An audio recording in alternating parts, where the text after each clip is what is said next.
3대 300의 꿈인 중국어 어린이 중년회원들 안녕하세요. 운동 잘하는 남자 지임잘란 김동환입니다. 아이고 회원님, 공부할 때는 자세를 이렇게 바로 세워서 앉아야 해요. 자세가 자꾸 무너지는 것을 보니까 우리 중년회 회원님 허신지준이 약한가 보죠. 그쵸? 오늘은 제가 허신에 집중해서 알려드리도록 할게요. 허신은요 바로 핵심이란 뜻입니다.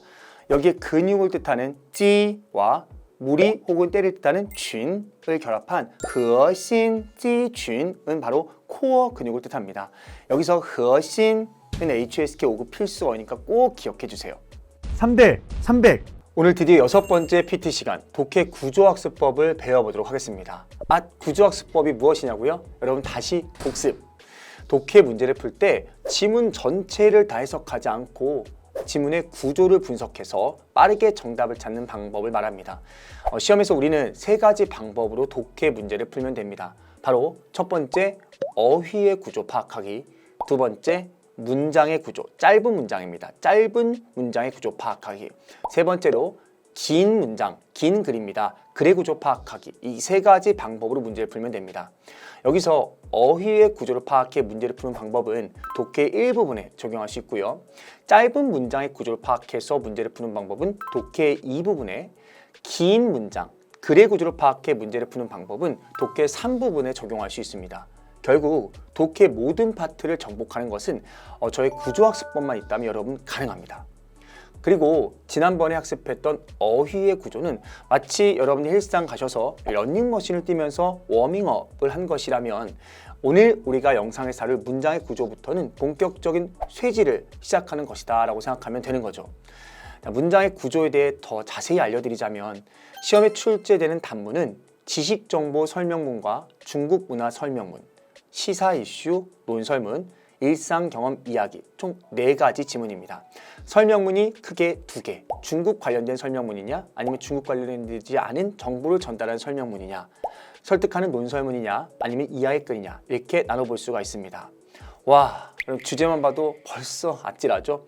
여러분 걱정 마세요. 제가 이 어려운 주제 속에서도 쉽게 정답을 찾아내는 비법을 여러분께 알려드릴게요. 설명문은 지문과 선택지를 비교하는 비교 독해와 속어법으로 문제를 풀면 됩니다. 논설문은 지문과 선택지에 조동사가 많이 등장하기 때문에 지문에서 설득하는 핵심 문장, 설득하는 글이죠. 이 핵심 문장을 찾아서 정답 선택지를 찾아주면 됩니다. 마지막으로 서사문은 지문과 선택지에 등장인물이 많이 등장하는데 각 등장인물의 행위와 그 행위를 한 이유를 잘 파악해서 정답을 찾아주면 됩니다. 이 중에서 시험에 가장 많이 출제되는 설명문을 여러분께 예제를 통해서 제가 좀 설명드릴게요. 출발해 볼까요? 자, 지금 여러분 화면에 지문이 하나가 있습니다. 짧은 지문입니다. 선생님 이거 긴 지문 아닌가요? 그럼 짧은 지문입니다. 이 짧은 지문을 보고요. 그 다음 우리한테 선택지 A, B, C, D가 보여집니다. 그럼 여러분께서는 몇 초 안에? 50초 안에 이 선택지에 일치하는, 즉 지문을 읽고 선택지 A, B, C, D에 일치하는 한 개의 선택지를 찾아주면 됩니다. 여러분들 일단은 제가 문제 푸는 방법을 여러분께 설명드리기 전에 딱 여러분이 지문을 보면 이 지문이 무슨 글이구나, 설명문인지 아니면 논설문인지 아니면 이야기글 서사문인지 파악할 수 있어야 됩니다. 선생님 그거 어떻게 알죠? 일단은 모든 독해 문제를 풀 때 가장 중요한 방법은 첫 번째 문장을 먼저 꼼꼼하게 읽어야 됩니다. 마침표까지가 첫 번째 문장이기 때문에 첫 번째 문장을 여러분께서 읽어야 돼요. 자, 첫 번째 문장 한번 해석해 볼까요? 여기 어떤 글자가 들어가 있냐? 자, 就是를 기준으로 해서 바로 여러분들 B는 A다 라고 지금 말을 하고 있습니다. 원래 우리가 문장을 쓸 때는 A, 是, B라는 일반적인 문장이죠. A는 B다. 근데 종종 이제 B는 A다 라고 쓰기도 해요. 예를 들어서 중잘남은 해커스에서 5급을 가르치는 강사다 라는 건 기본적인 시가 들어간 문장이라면 해커스에서 5급을 가르치는 강사는 바로 중잘남이다 라고 쓰기도 하고 그때는 B를 먼저 설명하는 대상을 먼저 쫙 언급하고 就是 A 라고 쓰기도 합니다. 지금 이 지문 같은 경우는 A에 대해서 쫙 설명하고 있는 거예요. 볼까요? 정보, 기술, 설비, 시설, 생산자 등의 집합을 뭐라고 한다? 정보 자원이라고 한다라고 나와 있습니다. 이 지문은 정보 자원에 대한 거예요. 한 가지 더 어렵게 문제 풀이법을 좀 알려드리면 선택지 A, B, C, D를 보게 되면 A, B, C, D에 공통적으로 뭐가 들어가 있어요? 정보 자원이 들어가 있습니다. 이 지문은 뭐에 대한 글이다? 정보 자원에 대한 설명문이다. 그러면 우리는 번역하는 시험이 아니죠.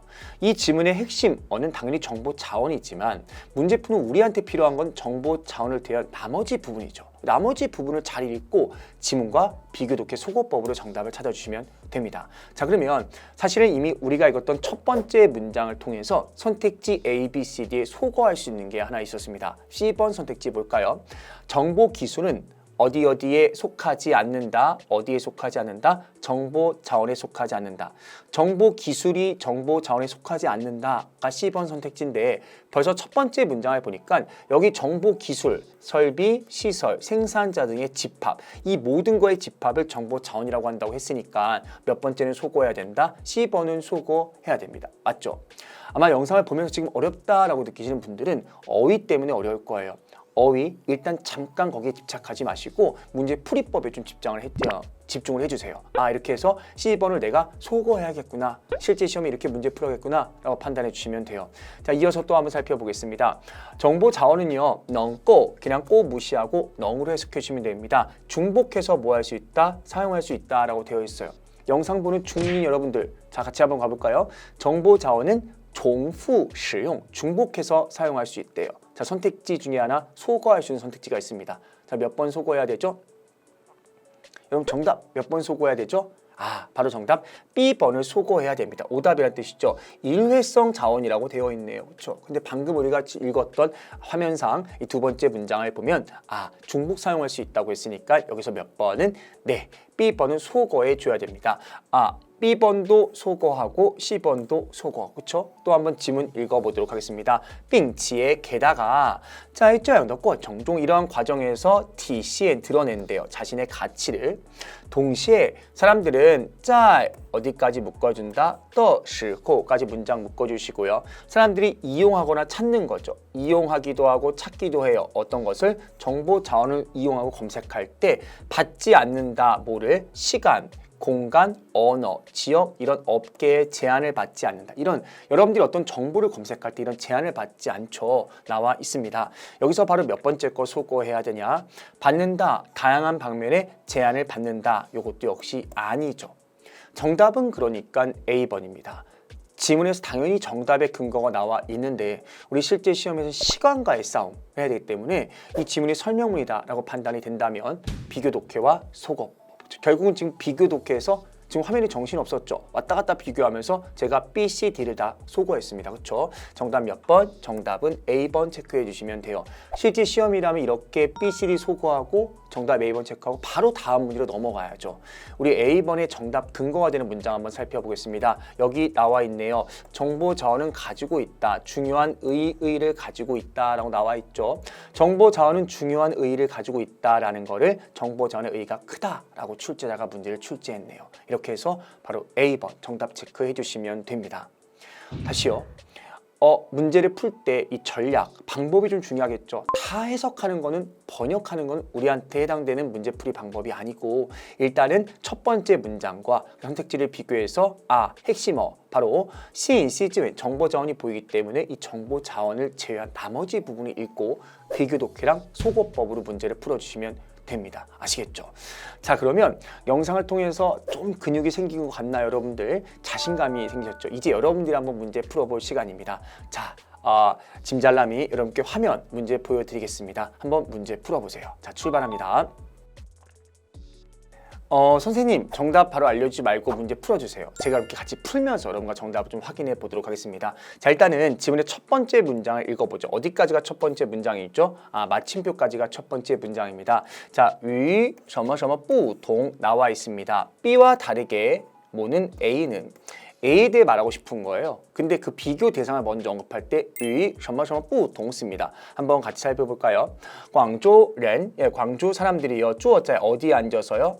찻집에 앉아가지고요. 동시 동작이 있죠. 뭐 하는 거죠? 아침밥을 먹으면서 대화하는 慢节奏, 느린 어떤 생활 리듬이죠. 이 느린 생활 리듬과는 다르게 느린 생활 리듬과는 다르게 우한ren, 우한 사람은 일반적으로 라이프지 뭐 할 시간이 없대요. 앉아가지고 천천히 아침밥을 먹을 시간이 없대요. 이 질문 뭐에 대한 질문이죠? 바로 우한 사람에 대한, 우한ren에 대한 질문입니다. 걸으면서 먹는 것, 이것이 이다. 바로 우한 아침의 큰 특색이다 나와 있어요. 우한 사람이 바로 뭐다? 걸으면서 뭐 한대요? 밥을 먹는다 라고 나와 있네요. 그렇죠? 이 질문 누구에 대한 질문이에요? 우한 사람에 대한 질문입니다. 일단은 실제 시험 문제라면 C번이나 아니면 D번 중에 하나를 정답 찾으려고 노력을 하셔야 돼요. 왜? 이 지문 자체가 말하고자 하는 건 우한 사람이 밥을 어떻게 먹는다? 빨리 먹는다 라는 얘기를 하고 있습니다. 맞나요? 지금 여러분들 시관 요 글자 명사로 습관이라는 의미도 있지만 동사로 어딘가 익숙해지다, 습관이 되다라는 의미가 있거든요. 그럼 D번 해석하면 우한 사람은 어디에 습관된 거예요? 걸으면서 뭐 하는 거? 아침밥을 먹는 거 있죠. 요게 바로 습관됐다. 네, 정답 바로 D번 체크해 주시면 됩니다. 그리고 C번 선택지 볼까요? 우한 사람은 좋아한대요. 뭘 좋아해요? 찻집에 가서 아침밥을 먹는 거 좋아한대요. 이거는 바로 누구에 대한 설명이죠? 광조련에 대한 설명입니다. 그렇죠? 이런 식으로 우리 C번은 누구에 대한 설명? 광조련에 대한 선택지이기 때문에 소거해 주시고 정답 D번 체크해 주시면 돼요. 근데 이런 지문, 이 출제가 됐을 때 보세요. 아침밥을 먹는 속도는 영향을 끼친다. 뭐에? 건강에 영향을 끼친다. 그렇다고 생각할 수 있죠. 그렇다고 본인 생각으로 절대 B번 체크하시면 안 됩니다. 아시겠죠? 부족한 독해 실력을 나의 상상력으로 채우시면 절대로 안 돼요. 그렇죠? 상상력으로 채우면 안 되고 뭘로? 그것이 사실이다 사실이 아니라 내 생각이 아니라 정답의 근거는 반드시 지문에 나와 있어야 됩니다. 그렇죠? 정답 몇 번? D번 요거 체크해 주시면 돼요. 아시겠죠? 바로 앞부분만 읽고도 체크할 수 있다. 이어서 지문 좀 살펴볼까요? 자, 여기 나와 있는 이런 것들이 바로 뭐다? 아주 정상이래요. 그러나 이어서 계속 언급을 하고 있습니다. 여러분들 우한은 우한 사람 역시도 걸으면서 밥을 먹는 것인데 게다가 속도가 뭐다? 빠르다라고 계속 지문에 언급을 하고 있네요. 정답은 몇 번? 정답은 여러분들 D번으로 정리해 드립니다. 구독, 좋아요. 자, 회원님들의 독해 실력을 벌크업 시켜드릴 독해 구조학습법은요. 첫 번째로 어휘의 구조, 두 번째 문장의 구조, 세 번째 글의 구조가 있습니다. 이 중에서 오늘은 짧은 문장의 구조에 대해 학습해 봤습니다. 독해 이 부분에서는 출제되는 설명문과 논설문, 서사문 각각 풀이 방법을 다시 한번 여러분께 정리해 드리자면요. 설명문은 핵심어를 제외한 나머지 부분이 지문의 내용과 일치하는지 여부를 비교해 보는 방법, 논설문은 지문에서 설득하는 핵심 문장을 찾는 방법, 서사문은 등장인물의 행위와 그 행위의 이유를 파악하는 방법으로 문제를 풀이해 주시면 됩니다. 오늘 구조학습법 너무 맛있었다. 그렇죠? 회원님의 중국어 그 코어 근육이 막 단련되는 것이 느껴지시나요? 이렇게 기초부터 단단하게 잡아가다 보면 HSK 고득점을 넘어 만점인 300점 달성이 가능할 거예요. 그럼 오늘은 여기까지. 도움이 되셨다면 구독, 좋아요, 알림 설정 잊지 마세요. 안녕. 중민회 회원님들 다음 영상에서 꼭 만나요. 꼭이요. 공부 안 하면 중순실 봐요. 안녕.